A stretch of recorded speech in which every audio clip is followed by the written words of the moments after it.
welcome back for the closing lecture by Francoise Vergès.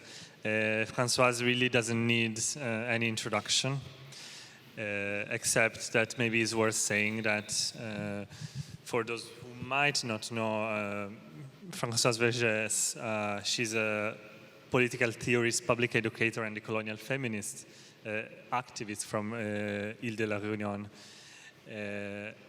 And for us, I think for many people in this room and outside of this room, Françoise's work has become more and more central in the last couple of years as we try to think precisely of this question of decoloniality and how decoloniality intersects. Yes. I was looking. Yes. Yes. How decoloniality intersects with other forms of oppression, and in particular with the oppression of gendered bodies.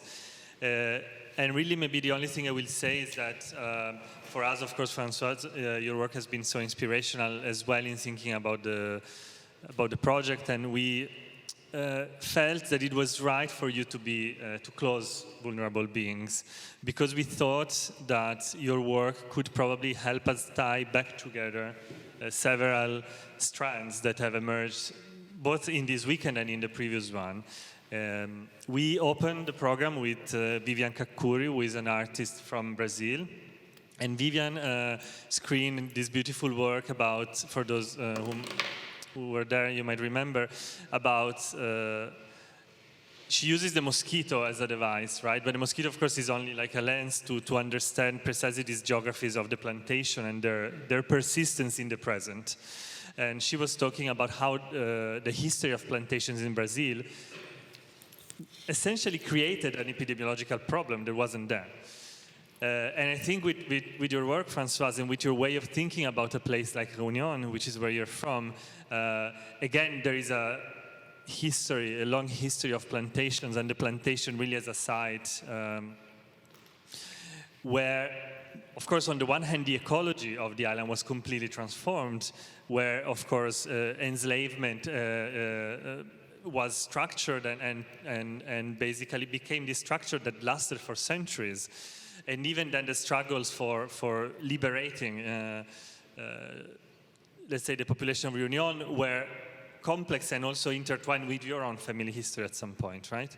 So I think through your work we can see how the kind of ecological and the political and the feminist strands really are not separate, but they're one. Also, I think the question of politics, the question of violence, which we saw, for example, with Jack, which we saw with Sarah, and of course, more just now with Tabitha Rezer, who is also from another former French colony, Guyane. There is really this, in Tabitha's work, you see precisely how the control of reproduction, the control of certain bodies was integral part to the colonial patriarchal project, which is also something that you have reflected extensively and written extensively about. The way that the control of the female body, of the black female body in Réunion, actually was at the antipodes of what female bodies were trying to achieve in the metropolis, right? So I will not say really anything more, and I'm extremely honored to give you the stage.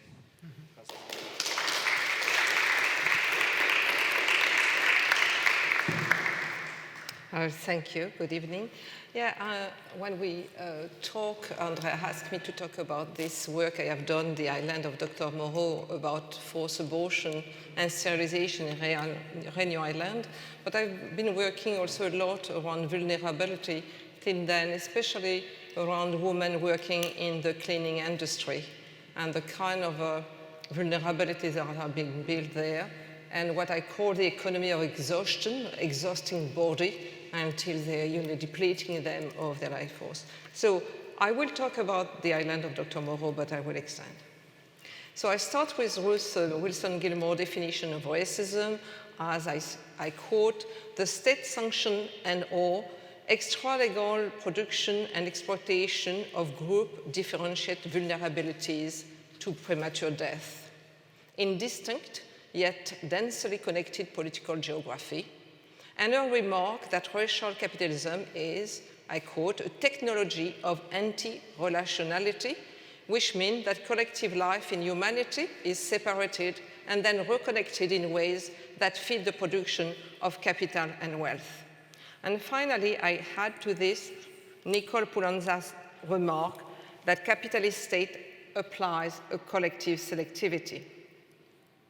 I use this notion, then fabrication of vulnerability to premature death, technology of anti-relationality, and structural selectivity to explore racial capitalism fabrication of vulnerability and the resistance that I've been imagining by looking at, first, the racial politic of birth control and the fabrication of what I call prenatal death, not natal death, but even prenatal death, through the forced abortion and sterilization in Réunion Island in the late 1960s and early 1970s, and their relation to the long history of control of black and brown women's womb, and the fabrication of prenatal death, by which I mean that already in the black, indigenous, or brown womb, because of poverty, lack of proper food, clean water and air, lack of prenatal care, the health and life of the pregnant woman is threatened, as well as the healthy development of the child. And though maternal mortality and infant mortality have decreased in the world, there is still a deep divide. In the African region, the risk of a child dying before completing the first years of life is 7 times higher than in the European region.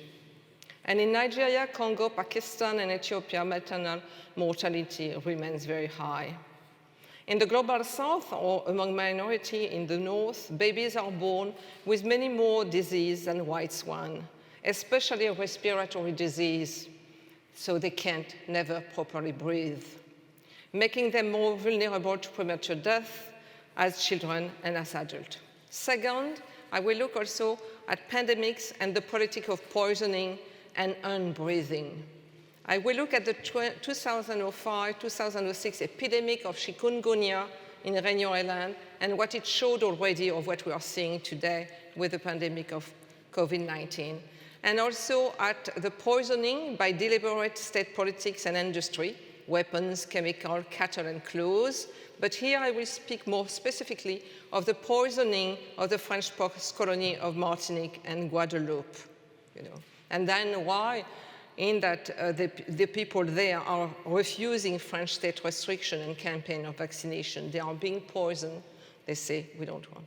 And also the French Pacific Island, poisoned by nuclear test, and how the consequence of poisoning had to the current pandemic, showing clearly the division made by racial capitalism between those who can and must have access to good health, clean air and water, green park, hygiene, and clean neighborhood, versus those who are condemned to bad health, disease, and death, with no access to clean air, water, and health services. The deliberate politic of poisoning through the world, which have a long history, force us to imagine what are depoisoning practices. The last example, the current anti-life politics against refugees, the visual culture around that we see in Europe or the USA, the use of the expression hybrid war to talk about refugee trying to find refuge, the multiplication of what Fanon called the zone of non-being, and the construction of a narrative with on one side the Libyan warlord, the smugglers, the dictators, and on the other the humanitarian savior West, which then hide the fact that its politics fabricate the zone of non-being. And finally, something I will want also to put forward with you, the fabrication of, I don't even know how to call that, total non-being. In fact, the women who join ISIS and their children and are in camp. I cannot find any other example of this situation. They are not refugee camp, labor camp, or death camp. Nobody wants this woman. They are of no use except as proxy for punishment against Islam. These veiled women and their loathing femininity, which we can compare to the veiled women in Afghanistan that we must save. Throughout, I will try to speak of the visual culture that fabricate and normalize vulnerability to premature death. I take visual culture to mean what Anna Rabin-Dankesson has described in her book, Black Bodies, White Gold. Visual culture, she writes, does not just represent or mirrors this economic operation of racial capitalism, not it is simply a product of them. It forms part of the economic structure that commodifies and still commodifies blackness. And she had economic relation structure, not only social interaction, but also the way we see and perceive each other. So I'm always interested at what we are trained to see, so we do not see. So we do not see. How we think we see, but we do not see. You will hear me using the term economy of exhaustion and of suffocation. By this, I mean the fact that what were the foundation of racial capitalism, slave trade, slavery, colonization, were based on the exhaustion of life force of Black, indigenous, and brown people of land and soil. Exhaustion and suffocation are consubstantial to colonialism and capitalism. Bodies, land, rivers, seas are mined to exhaustion and to death. An uninhabitable world is created for the many, so the few can live in comfort. It is a world where the politics of unbreathing, of suffocation, are the norms for the many. And in fact, according to the World Health Organization, more people die of polluted air every year than of any other cause. Extraction required terrors, premature death, and the exhaustion of plant, mine, forests, bodies of water, animal, and earth. In plantation and in mines, the flesh and bone of indigenous and Black dead body mix with the earth. They were the humus of capitalism, or as Diane Brandt has written, the corpse of the humanist narrative. And today, the flesh and bone of Syrian, Afghan, African, Haitian refugee mix with the leaf of the forest on the Belarus-Poland border or in the jungle of Panama. They also dissolve in the Mediterranean or the Channel. Some words on the fabrication of differentiated vulnerability to premature death, or even a small history. A history that has started with the present rather than the past, with the COVID pandemic. And there have been a lot of questions. Is it new? Of course, it's not new. But, though I do think, that something is new, that for a long time, for years now, the West, white people, had forgotten what a pandemic was. This is new. There is something new. The fact that white bodies have been dying is new, and has certainly accelerated the discovery of vaccine and other things. To Chris Loperana, I quote, "The COVID-19 pandemic marks a turning point in our collective history. The virus, in combination with long-standing social and economic cleavage, has produced a health crisis of epic proportion. But, as Roy Wilson Gilmore has remarked, I quote, people in the United States and beyond have a habit of looking away. People look away from permanent war, look away from settler colonialism, look away from racism, look away from class war. Again, how do we teach ourselves to see what is under our eyes? How do we unlearn so we learn again? How do we retrain our senses so that we see, hear, listen, and take the time to do it with care? Poor Black, indigenous, and brown people are losing jobs and home, getting sick. Migrants and refugees are being hunted, chased, and killed. Fascism is coming back. Women are being murdered by thousands every day. Solidarity is criminalized. Prisons are overcrowded. People are fleeing devastating hurricane, flood, and fires. Millions are being starved, and the economy of extraction, dispossession, exhaustion, and suffocation remain hegemonic. All this is, of course, not evenly distributed, but the feeling that we are living, mostly for people in the global south or minority, in dark time, with darker times ahead, cannot be ignored. What is in fact being built through the pandemic, unequal access to vaccine, and we heard about it, but also vaccine divided between the good and safe one, done by Northern pharmaceutical company, versus the unsafe bad one, the Cuban, Russian, Chinese vaccine, to which we do not have access, and if you have them, you will not enter Europe and the United States. A world divided also between safe zone, Europe, North America, despite high rate of contamination, versus unsafe zone, like Africa, where in fact the rate of contamination in South Africa is very low, much lower than in the UK or Australia right away. The reinforcement of borders, to protect which country, even though the border will not protect them, and also how refugees are also constructed as bringing contamination, and how the connection with, virus contamination and contamination of the population and so on, this get mixed. With the pandemic, the current pandemic, more than 100 million people will be pushed in extreme poverty. Billionaires, who are getting obscenely richer with the pandemic, shape and dictate policy in education, health, art, and development. And I would want you also to think about that, the fact that they are shaping a lot. Despite warning by scientists, no measure is being taken to slow down the destruction of the basic living conditions for human life. Women in the global south and women of color in the north are bearing the heavier burden of the current crisis. Indeed, nearly 40% of all women employed globally work in the four most affected industries by the pandemic: hotel, restaurant, retail, and manufacturing. They account for more than 75% of all unpaid care work in the world. They constitute the majority of workers in the cleaning industry and notably in social services. Due to the overload of domestic work, 40% of women in the world, mostly in the global south, are excluded from what is called the labor market, compared to 6% of men. We are living in the age of the man, whom Caribbean philosopher Sylvia Wynter, using Franz Fanon's theory of sociogenesis, defined as a formulation of European representation of the human, which epistemologically forecloses way of being human otherwise. The man, that man, has built an imperialist way of life, which structured the life in the global south and farmers in the north. The development of Europe and the West, the well-being of the majority of its inhabitants, are based on their appropriation and exploitation over the continent. What is taken for granted in the West, running water, electricity, train network, school and that are open, even avocado in winters, cheap clothes, are the exception rather than the rule. As Nick Estes has said, this way of life requires the sacrifice of billions of people who are forced into accepting the exploitation of their land and body for the extraction of riches that support the good life for a few.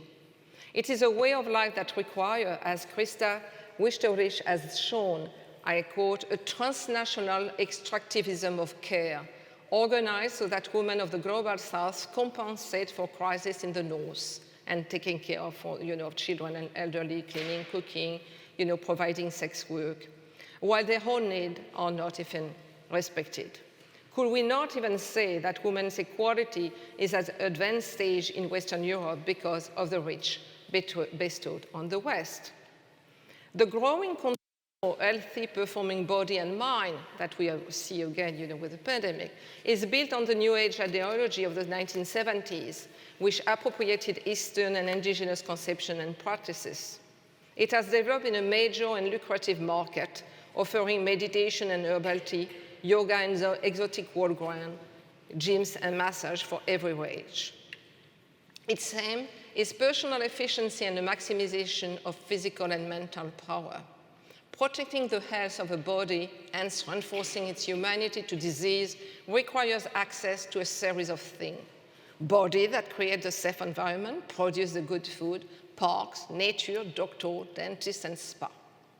Indeed, the visual culture of that is that in the early hours of the morning or sometime late in the evening, in the big metropole of the world, we see women and men running through the street before rushing to the nearest gym or the yoga center. They follow their run or workout with a shower, a detox drink before heading to their clean offices. They follow the mandate of late capitalism to maintain healthy and clean body.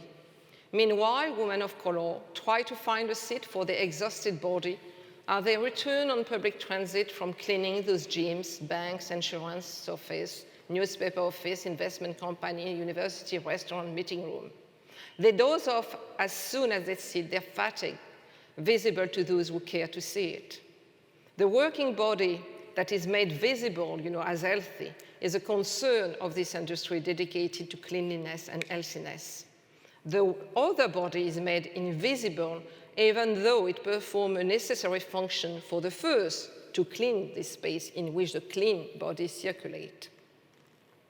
The cleaner invisibility is a necessity their invisibility is naturalized. There is a dialectical relation between the white performing body and the racialized female exhausted body, between the feminization and racialization of the worker who do the job of cleaning and caring and the growing industry of cleaning, caring, that go along with new conception of clean, dirty, inlet capitalism. I trace the birth of that imperialist way of life to the creation of the master house and its world. I'm not suggesting an unchanged spatial, political, and economic and cultural arrangement, but the existence of a form, of an architecture that connects different nodes of power. It is a world that produces enormous amount of suffering, enormous amount of wasted land and wasted life. Its power rests on pacification, assimilation, neutralization, and terror, on the interdiction to make kin, to make community and family outside of the heteronormative and patriarchal norm. It was leave behind ruin, trauma, distress, dread, and mental suffering that lasts through generations, as Fanon showed us, as well as ton of junk whose polluting capacity lingers also for generations. And we can think about the way in which even war in Vietnam is still polluting, and children are still born, and we certainly think of Iraq, that will be the same thing, or other places. Afghanistan will be also that land. It laws of protection of women and children enforce the division between those who deserve protection and those who do not. It deploys a technology of anti-relationality because any community making is threatening. The master house is no longer exclusively found in the global north. Its architecture is replicated in the enclave for the wealthy that we find in cities throughout the world. Thinking about that architecture in the present means defining what also we call the present. We should not be confused with the contemporary. The present is a position, is the way Michel Rolf Trouillot conceived pastness rather than the past. It is a field of practice that impacts on the way in which we imagine justice and the humanization of the world. And though the master house was deeply patriarchal, the laws of private property and whiteness overcame male domination. White women who were constructed as docile and fragile, in need of their father, brother, or husband protection, were in fact very savvy and skilled when it came to the commerce in the flesh. In the age of deshumanization, they were its active accomplice.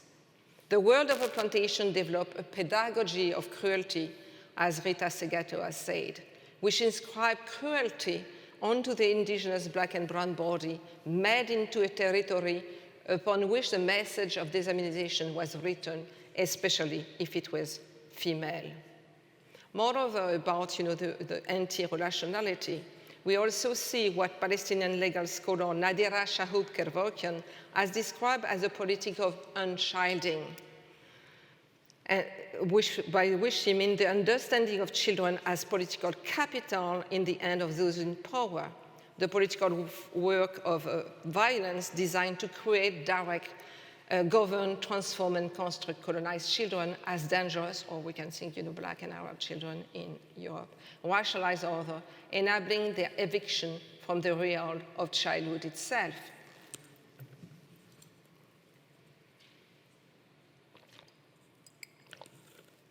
And in a recent work, I look at the accumulation of laws of protection and declaration of protection for the children, and compare it to the fabrication of unchildhood. It's as if more laws, more discourse of protection, and less protection for many. Laws of commerce, property, industry, heritage protected the master house. The transgression of this law was heavily punished. Fighting them meant inventing and creating space of freedom, refuge and sanctuary, underground route, writing manifesto, poem and songs, performing ritual, and affirming freedom in a world of unfreedom. The architecture of the master house and its world remain a model. The borders of racial capitalism are still heavily guarded. Police, private guard, mercenary, war, bomb, warrior, drones, racial, social and gender segregation of public space protect the enclave of the rich. Women of color are allowed into the master house, but as servants or sexual workers, and through the back door. They enter the gate of the city, of its controlled space, but as phantom. They circulate in the city only as an erased presence. Other members of the superfluous community, such as their family, member of the family or the neighbor, must stay beyond the gate. If they transgress this rule, and if they don't have a pass to go through, they risk being killed by the police or by private militia. The Plantalocene continue to devastate land and people. In the current plantation of sugar, palm oil, soy, or eucalyptus that are covering more and more Africa, Asia, and South America, rape and violence remain the tool of domination. Rape has been central to colonial domination, absolutely central. It's not just, it's one of its foundations. Tracking capitalism, surveillance capitalism, liquid extractivist capitalism, and agro-extractivist capitalism still structure the space of vulnerability and of structural selectivity. The house of cruelty that a master house was constructed as a domain of civility, manners, and cleanliness, standing apart from the unclean world of the other. By the 19th century, in fact, Europeans had traced a strong racial contrast between a clean Europe, clean European body, versus dirty indigenous dwelling, dirty body, dirty sexuality, unhealthy habit of food, care of health, erasing their own responsibility on the wasting away of city, environment, and body. The word waste usually refers to rubbish, but consider the expression laying waste. Slavery, colonialism, capitalism, and imperialism have laid waste to land and people. The slave trade produced humans as waste. The slave trade laid waste on the African continent and brought filth, desolation, and death. The slave ship itself was a space of blood and flesh rotten by the shackle of slavery. When a foul stench drifted onto the shore of a colony, people knew a slave ship was coming. Race became a code for designing people and landscape that could be wasted. Today, states deliberately let garbage being accumulated in some neighborhood, neighborhood of black, indigenous, or brown people. They even dump garbage into them. They build dumping grounds near them. In fact, this connection between, colonization, racism, and creating dirty and polluted space is very strong. Just think about Israeli settlers today throwing garbage on Palestinians, from their balcony, or how the Israeli siege imposed on Gaza since 2007 is a main cause of a pollution crisis with untreated sewage dumped into the sea, and also the lack of water. And producing then a visual culture that builds contrasting image. Here, the dream vision of Mediterranean beach, there, overcrowded beach as sewage dump. White Mediterranean, black Arab Mediterranean. In the racial geopolitics of cleanliness, dirtiness, the invisibility of a cleaning job of women of color create the visibility of clean homes and public space, and the racial visual culture of clean, dirty perpetuate the idea of a civilized, clean white world versus an uncivilized, dirty black and brown planet. According to the World Bank, 11 million tons of solid waste are produced every day in the world. And although they only account for 60% of the world population, high-income countries collectively generate more than a third of this world waste. Okay.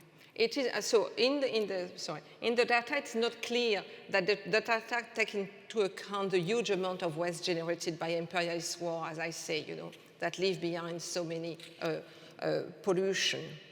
And perhaps also this data masks the fact that waste circulate, or waste is being, of course, externalized.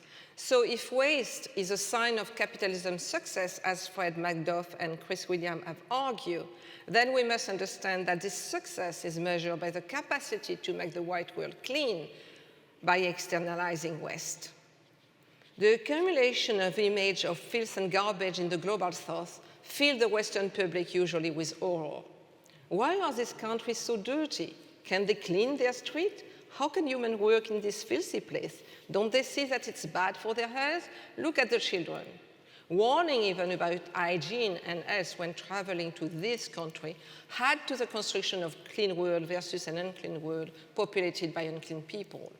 Image of mountain of garbage, of dirty street, dirty river, dirty beaches, dirty neighborhood, of plastic, field, of women, children, and men searching through garbage or pushing carts filled with refuse, of children swimming in polluted water, all this in the global south contribute to the creation of a naturalized racial division between dirty and clean that we have seen again with the pandemic. The proliferation of reports about the effort by government and NGOs to teach hygiene to these people and the alarming level of plastic and pollution in this country reinforce this visual culture. Even though, and yet people who go through mountain of dump want to be seen as workers and they demand decent working conditions. We can think about the struggle in Argentina. Yet, they must be seen as people indifferent to disgusting work or victims of poverty, but the root cause remains hidden. The feeling even of cleaning that world is an impossible task is slowly ingrained. What becomes, therefore, a pressing issue is how to keep externalized pollution for reaching clean area. So this, I wanted to make this remark before going in some example. So the island of Dr. Moreau that Andrea talked to me about is related to this question of the control of womb and how the vulnerability is being built.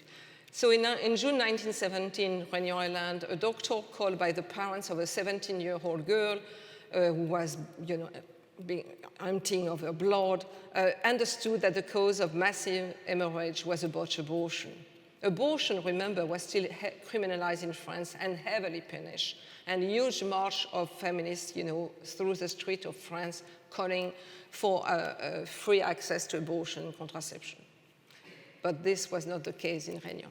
The doctor called the police and whose investigation soon revealed that this abortion was but one case among 100, if not thousands, of forced abortions that took place, often followed by sterilization, at a clinic whose owner was a white Creole, a great supporter of neo-colonial politics. Rumors had already circulated in the Réunionese communist press. In fact, in 1969, Témoignage, the paper of the Communist Party, gave even the number of 8,000 abortions for every 16,000 births per year in Réunion. In The Woman's Womb, Race, Capitalism, and Feminism, published in 2017 in France and in 2020 in English, I studied that case to explore how state politics, designed who had the right to give birth and who did not. Why it was important to launch a vast program of birth control in French post-colony and how they were tied to the global politic of birth control in the third world. How birth control was connected with, the market, the question of migration, we need people or we don't need people, but there, that what has been circulating during colonialism, it was from one colony to the other. It was not to the metropole. After World War II, the metropole needed, migrant workers. So suddenly, there was also a different circulation, and also migration was much more feminized after World War II than before. Needed women to, for hospices, hospital, cleaning, caring. So it was really, there was a shift after World War II. It was connected also with the control of migration, and most of, the meeting about world population were also with, for instance, the labor organization and the migration organization. So the connection. And by the 1960s, it was also connected with the environment.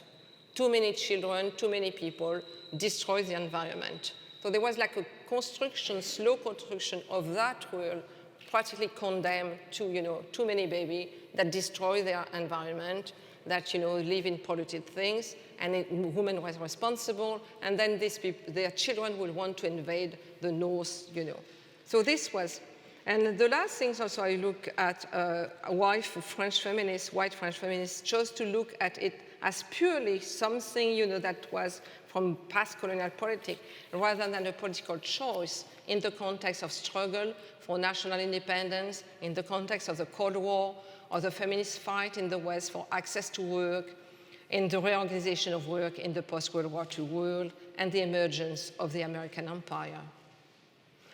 The link between overpopulation and the threat to human life of the planet continue to be there. It's coming back even, with some ecological thought, saying there is not enough food for all, not enough resources, not enough space, not enough nature.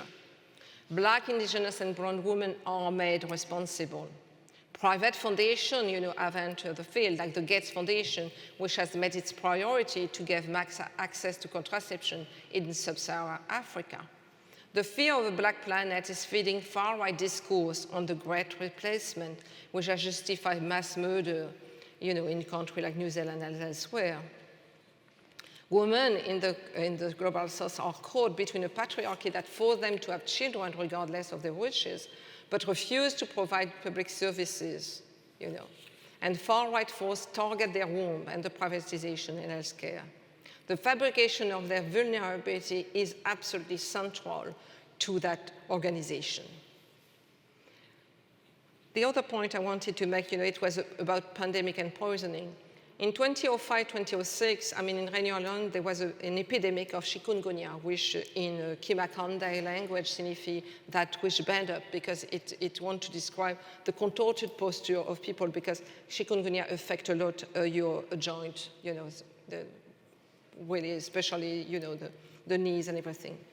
So the construction of it was in a very small country, practically 2/3 of the population, it's a small island, 2/3 of the population was contaminated. A lot of people died because, of course, as with COVID, people died because they had other, comorbidity problem, But the discourse, and what was shown constantly was, that the Reunionists were lacking Indian. They were not understanding the relation between, water, mosquito, and disease.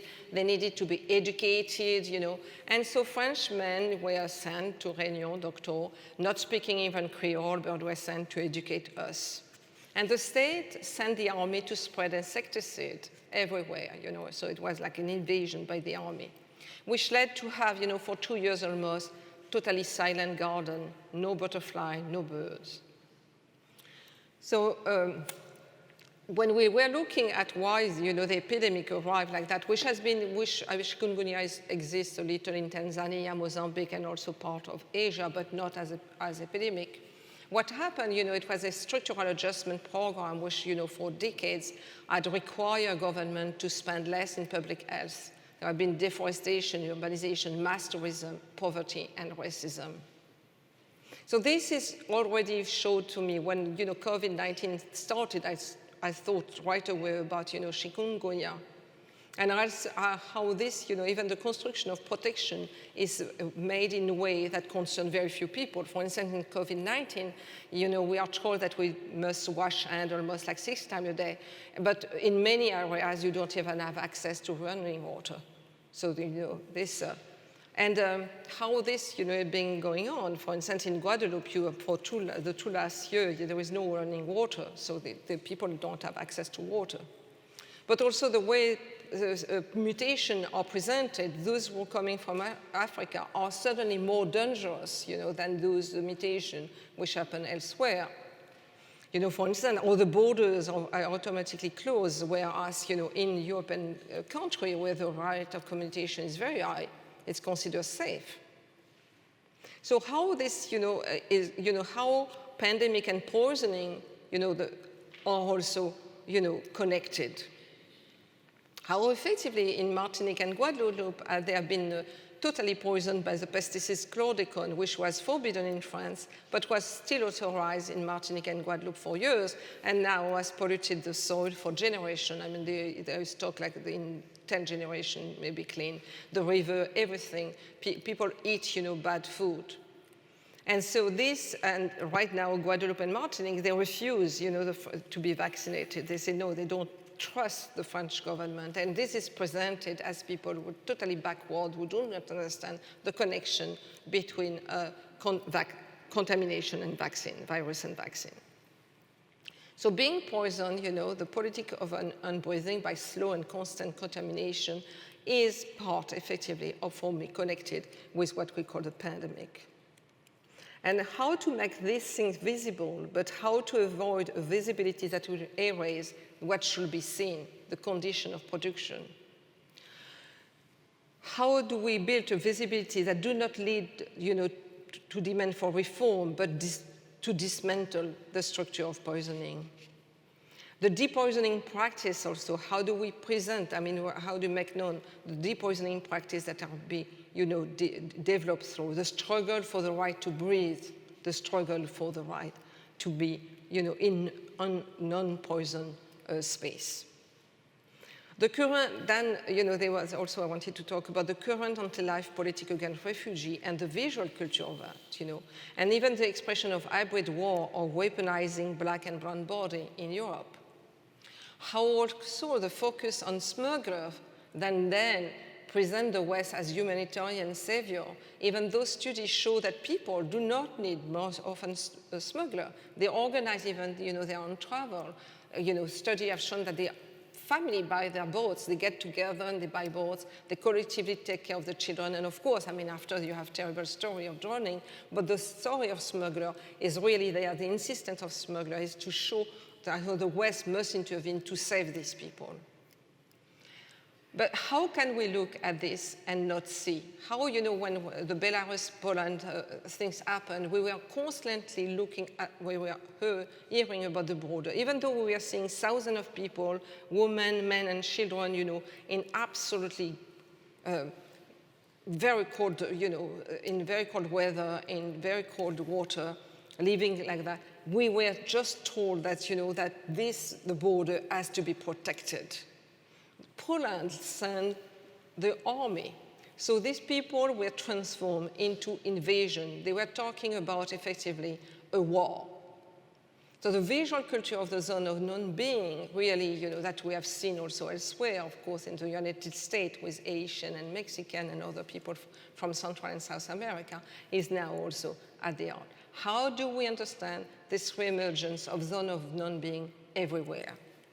Finally, I wanted to talk about the women who joined ISIS and their children. As I say, I'm not sure there is another historical example of this situation.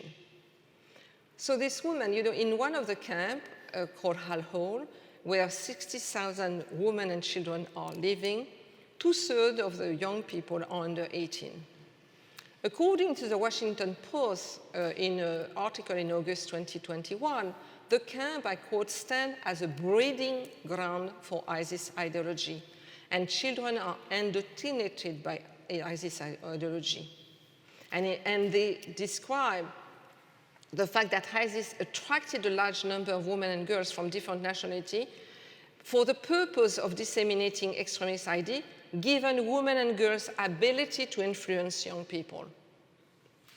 So women are training, in fact, other reports, CIA reports say, they are training the cubs of the caliphate. And so therefore the policy which is suggested is to separate the children from their mother until the mother demonstrates that they have given up ISIS ideology. Those who made vulnerable constitute a threat to, in fact, the vulnerable West. So here we find again the word, they stand, the vocabulary of breeding the threat, woman and girl as in fact the invisible soldiers of this army, those we will trust, and how their ability to influence young people, which if are called image of the seducer.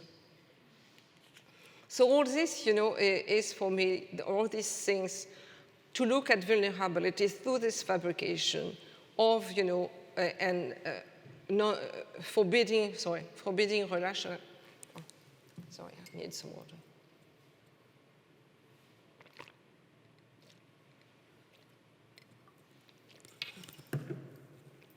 The fabrication of vulnerability to premature death in an indifferentiated way, I think, for me, has been really central.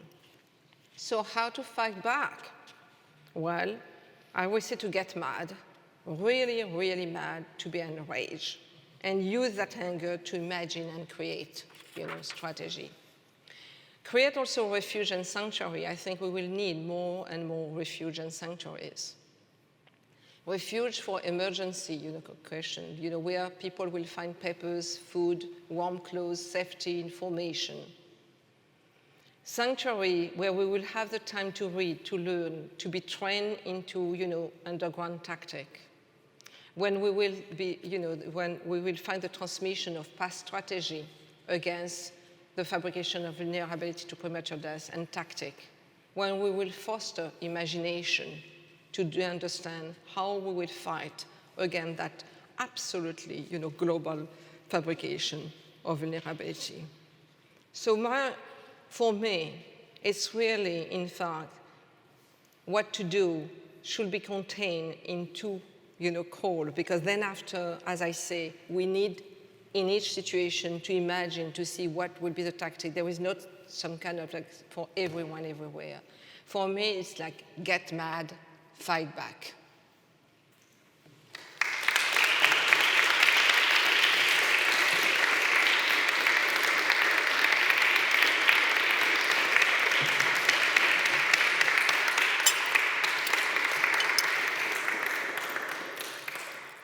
And I wanted to have that picture. This is a Senegalese artist living in Belgium, of this, that he constituted of this black woman rising from a dump, as, and fighting back, from, so I thought.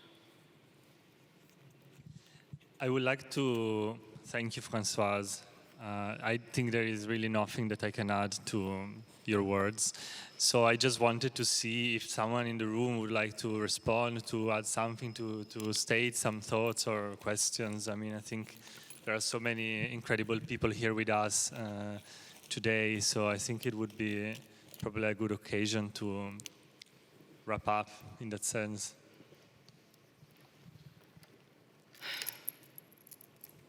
Jack, maybe I don't want to call you out, but I was wondering if you felt like adding something or...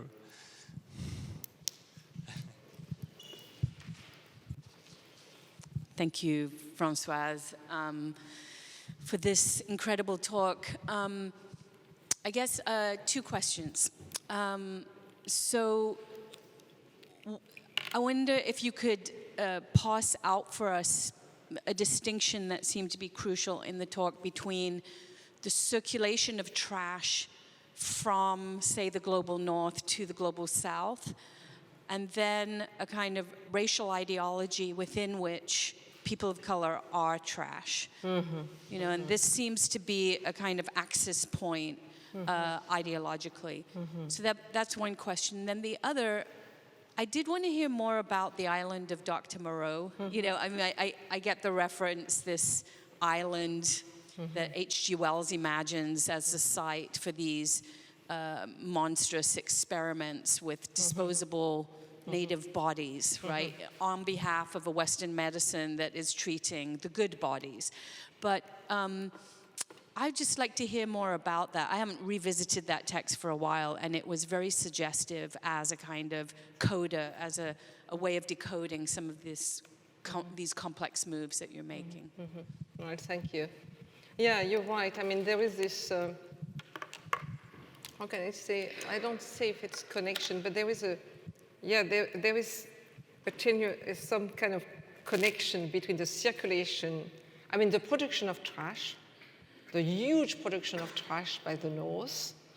Apparently, for instance, with all the e-commerce, I mean, the ton of cardboard is being, like, whatever. So the production of trash, the fact that you have to have clean city in the West, it's part of the presentation. So what do you do with this trash? So you have to throw it.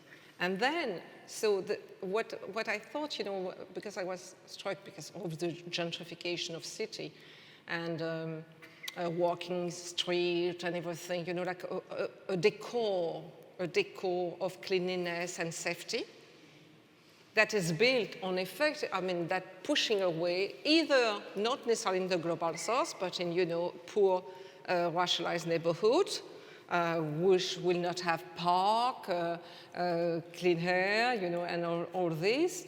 And so for me, there is, in that construction of the West as clean and civilized and therefore educated, and they clean children and they wash their children every day and so on and all this, whereas the image of, black and brown kids, with dirty and living in dirt, consolidate what was already there with slavery and colonization of this, the clean and the unclean. And so I was trying to connect that with the discourse around the pandemic, that the pandemic was not out of that clean, unclean construction that has, that is rooted in racism. And so therefore, the people to whom the white world, asked to clean, they have to be seen also as unclean.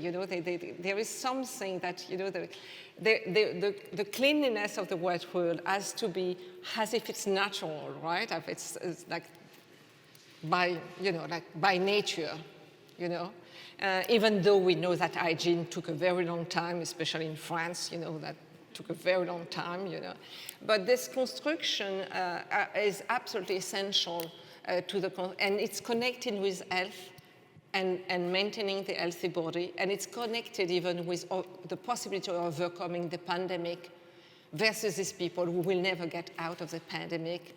And even, the mutation in South Africa is presented as people lacking, in effectively not being, whereas, in the West, people are mobilized, like soldiers. And so I trace this story of clean and clean, through slavery, the way black body and indigenous were seen as effectively as trash, even the way their death was treated, or the way science, look at them as we know, even black women bodies. So yeah, there is something about the body, whereas, for instance, the white female body should not be untouched, the virginity things, So I was trying to work through some kind of theory, of hygiene, cleanliness, race, gender, that is connected with the pandemic. So the pandemic does not just belong to the realm of health and science. And the second, Island of Doctor Moreau, of course, the doctor in Réunion was called Moreau, which, you could not dream, of a better thing, something like the Island of Doctor Moreau. Of course, that was too good to be true. Well, what I thought was interesting there, it was, as I said, the connection with the global obsession with birth control. And that perhaps we could have a discussion about the question of birth today also, but that would have taken us too far. And also then I started to look at, the black woman as capital, And one of the things, for instance, there have been a lot of work on the exploitation of black women's womb in the plantation. We can think of a lot of black feminists writing about that. But I was thinking, why do we never talk about the women in Africa? The 15 million or more African taken from the continent, there was a woman somewhere who gave them birth. And then so they gave birth to something that became a commodity, to a human being that entered, despite their thing, into a market, became commodified. And that, so when we talk about the underdevelopment of Africa, it's not just about economy. There was something right away targeting the woman's womb. And then after, during colonization, was that also when slavery was abolished, less in the United States, but in most of their colony, bringing people from India and China to compensate, because black people did not want to go to the field anymore, it was done. And so again, the exploitation of the woman's womb. And then the shift after World War II, because there is a demand for reparation. There is a demand for justice. You exploited us for centuries. We have no road, no school, no hospital, nothing. So we are underdeveloped. And then, so the West say, but you're underdeveloped because your women are having too many children. And then there is, and this is incredible. When you read the World Population Congress of the 1950, 1960, they are just talking about that. Men are talking about women's womb, constantly. And as I said, the connection is quite quickly met with migration, with controlling migration, and then with the environment, quite soon. But then we see it today, re-emerging much more fully. But it's there, it's already there, you know, connecting. And so the island of Dr. Moreau, for me, it was, again, you know, for me, I like to start with a story and then pull many threads to show that it's any local story, because of the larger story of exploitation and dispossession, has a place in this larger story. So, of course, you know, it's there, but it can echo so many other things that is interesting. And then, of course, what also black feminists have shown, that white women having access to the labor market wanted to control more their, you know, production, and without looking at what has happened with, you know, women of color also. And this, we saw it in France, because there was very strong debate, in fact, intense debate, and in Italy even more, they were very radical, in the fact that, are we really for law? Do we really want, or do we want multiply women clinic and develop our own medical knowledge and our own discussion about sexualities, the different sexualities, or, you know, queer, lesbian, whatever, or do we? And in fact, what the reformist branch won, and the cis, you know, heterosexual things won, and I remember being, in fact, not that joyous when the law passed, you know, even though, of course, we knew it would be better for many women, but the fact that it gave power to the medical, because you have to go through the doctor and to the hospital. Whereas many of us were for multiplication of clinic, development of our own medical knowledge, you know, almost kind of, the wise woman, I mean, like building from the tradition of women knowledge about their own body and plants and things like that, and trying even to start school about that, you know, and get away from the medical domination. But we did not succeed. In fact, the other one will succeed. And so, but the Dr. Moreau also, for me, it was about the question of reparation. None of the women, I mean, there were 30 women who went to the tribunal, were very courageous, because, you know, they were in front of white men, white French men. They spoke only Creole. And so I thought they were very courageous, but they did not receive any form of reparation. So also, the question of reparation, how do we think about the reparation for women? Are they, you know, the same way, or should we think also what are reparation about, you know, the way in which the female body, black, indigenous, and brown, has been treated? What is it about the female body that we should develop, not to fall in the binary blah, blah, I don't care about that, but nonetheless, there has been, you know, and we see today in Poland and the United States, I mean, the madness again. So we see that the woman body remains an incredible field of war. Yeah, that there is something, and it's not just, you know, backward men and progressive men, no. Something has to be, and I don't think that we have gone far enough in understanding that, because we stop at a while, you know, about patriarchy and everything like that, and what is about that, you know, what it is about that, and how reformism has won for now. Absolutely won, you know, absolutely won.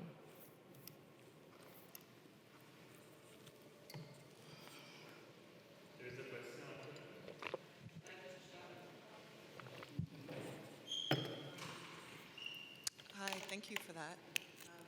I have a sad detail to share, and then a question that's still half-formed that I hope either you or maybe someone else will help fully form as it comes out.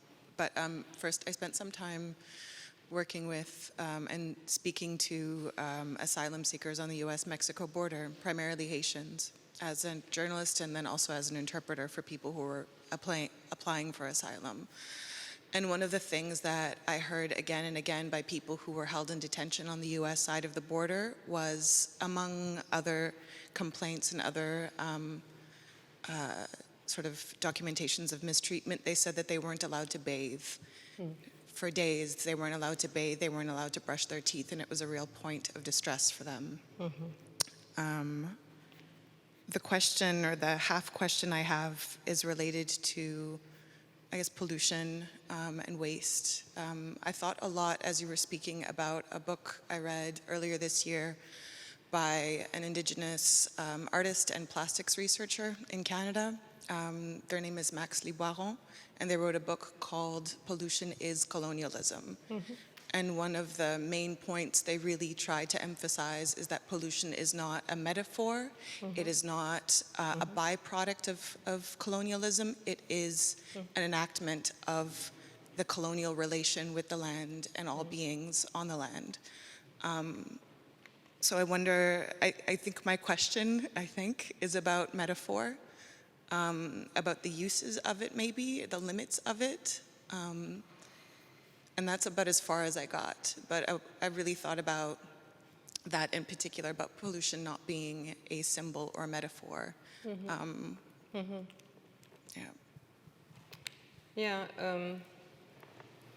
I mean, yes, about the bathing things, it's the same thing, for instance, for the woman, the ISIS woman, there is no water. There is something very important about not giving access to water to bathe. Because then after, the journalists say they smell, so there is constant construction of an hygienic body, especially for women, of course, because sometimes they need even more, access to water. So that's a very, very, and children also. And the question of water is going to become more and more important because there is less and less water. In Africa, in Kenya and Tanzania, women have to walk twice, the number of kilometers they used to walk to have access to very little water. So there is something about water that is important, and also about air. So there is, this thing that we take for granted in the West are absolutely not granted. Absolutely. They are very, very, they are exceptional, in fact. It's an exception rather than a rule. So I wanted to use that question of air pollution and the access to water and to clean air as this geopolitics of contamination. And so this is why sometimes I rather talk about poisoning and contamination than pollution, because pollution is a weird word sometimes, But the question of poisoning, poisoning the land, really poisoning also when we see the mines, that are incredible wound on the surface of the earth, and when they are empty, capital move further away. And we don't see that. We don't see these wounds, these huge wounds. And they are left poison. This is poison. So, and sometimes then also connected to what Jacques was saying about what do we do, is also they left behind something that sometimes is irreparable. Because how are you going to repair, like decades and decades of dumping? The dumping is huge, huge. You're turning the earth and redumping that, and so how are we going to clean and repair? So sometimes I think, okay, what will be our anti-racist politic of cleaning and repairing to get out of the cleaning as that is, being set up as, the idea of cleaning that and the industry, and then in fact it's a cleaning to erase, to dig further and then dump what has been taken out. So yes, it is colonialism. Yes, poisoning is, as soon as you had slavery and as soon as you had huge field of cotton, sugar, coffee, tobacco, that meant the soil was poisoned.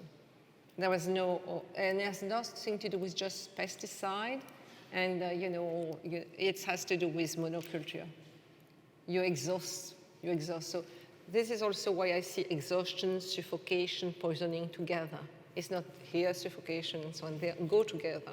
You suffocate the earth, and you suffocate the people, and you exhaust the resources, and you dispossess. All these are together. So I will say, yes, this is colonialism. And of course, what we see with Palestine today, or we see also with Flint in the US, or, the Native American places, you know, the fact, or where you also the nuclear tests, where they happen. They are invisible, you know, it's invisible. For the moment you see this huge cloud and then after it disappears, but it lingers for a long time. Pacific Islands are totally contaminated and this is not seen, this is not even accepted. For example, the French state does not accept the connection between the high rate of cancer and leukemia and the nuclear test. They say it's because people, you know, eat whatever they eat. They don't eat well. So there is all this thing that we have to fight against. So for me, it's not a metaphor. It's really like really real. When we know that, you know, that people are dying more of air pollution than any other cause in the world today, and we are presented, you know, with all this disease and so on. In fact, air pollution. And what is air pollution except, you know, what is, you know, putting out by the industry and everything. So this, as if this politic of unbreathing are part also, yeah, for me, of colonialism. So it's not really a metaphor. It's really, it's happening every day. Dumping. And the fact that there is hyperconsumption today will add to the dump, inevitably. So there is this idea of a constantly in the West of externalizing it, you know. And also because the way the imperialist way of life require more and more, you know, all this electric bike and every, comment on dit les trottinettes? Comment on dit les trottinettes?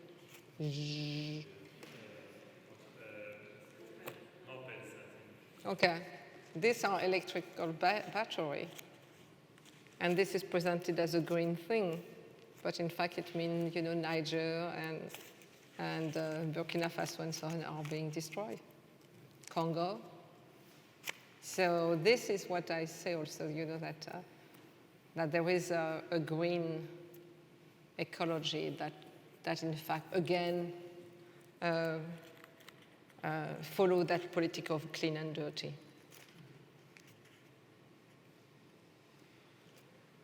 Did I answer?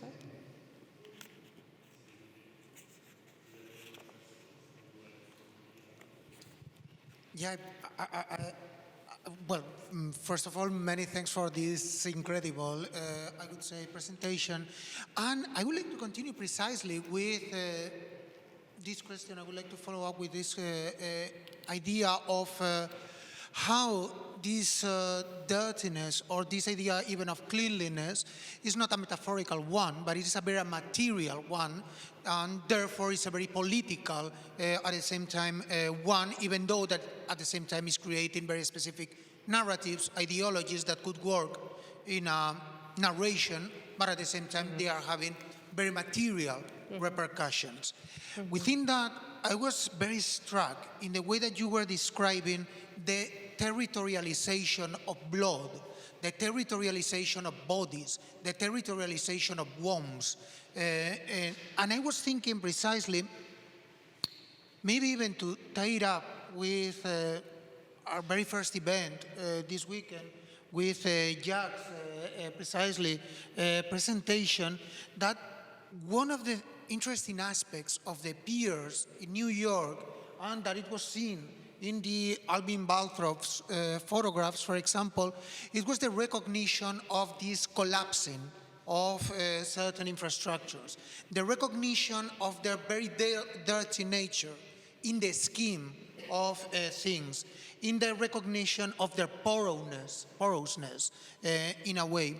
And I was thinking that through your presentation, that recognition that it is actually living behind this myth, that is a myth of cleanliness, of this idea of seal bodies or of CPAP bodies, but actually what you were presenting is this interconnectedness of politics, of economies, of processes of colonization that are having very specific, let's say, constructions in very specific bodies and geographies.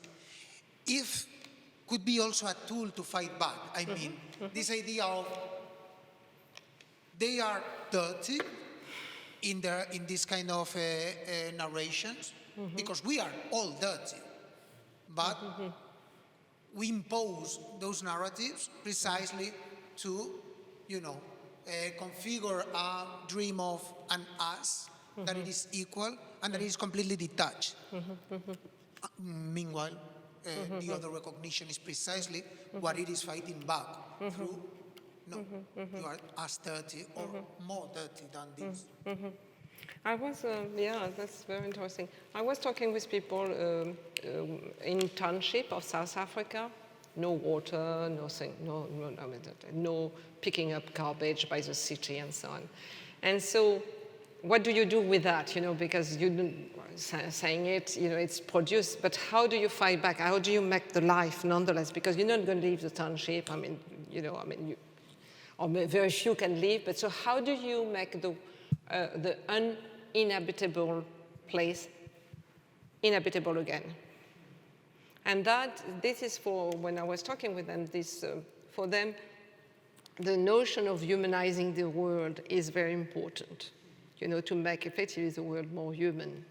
And so they are, even though, for instance, the school, there are no building, so they have tried to have the school outside, but not in the dirt, so they would bring cardboard and, sitting there. And so working with what they have, rather than what they should have, because the state not going to give them that to them. And so living in the dirt, that has been produced by the state, but trying nonetheless to find ways of not being covered in dirt or overwhelmed with dirt, by dirt. But then we go back to the question of water. No water is very difficult then. The water. So the water question is a very important one. Because no water, it's very, it's, and I'm very, anyone who travel knows that in most, in the majority of countries in the world, you drink water in plastic bottle. You can no longer drink water from the tap, and that says something. That says something. And so the battle, it's a political battle, I agree with you. It's a political battle, It's a political battle and against the way the clean city is being constructed, where we can walk, where women can do their job safely, when and so on and so forth. And the fact that, 3 kilometers away, you're going to find, garbage is not being picked up, whatever, houses are left, crumbling. That we see in Marseille, for instance, in the French city, how the city is leaving, the center, which is very heavily populated by Black and Arab people, Sub-Saharan African and North African, to finally, so the things are crumbling, and so one day, they will have to evacuate them and push them outside and gentrify the place. Because it's fantastic, you are 2 meters from the water, from the sea. So it's, and so the fight against that is now a fight, is very strong, because there was the deep understanding that this is part of a, so no water, for instance. Water is very important. They cut water. They cut water and then electricity. And so they make the place you live in unbearable.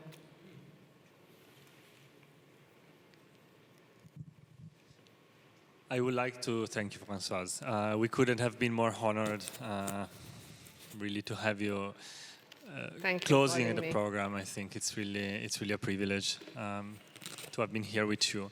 So thank you, really. Thank you.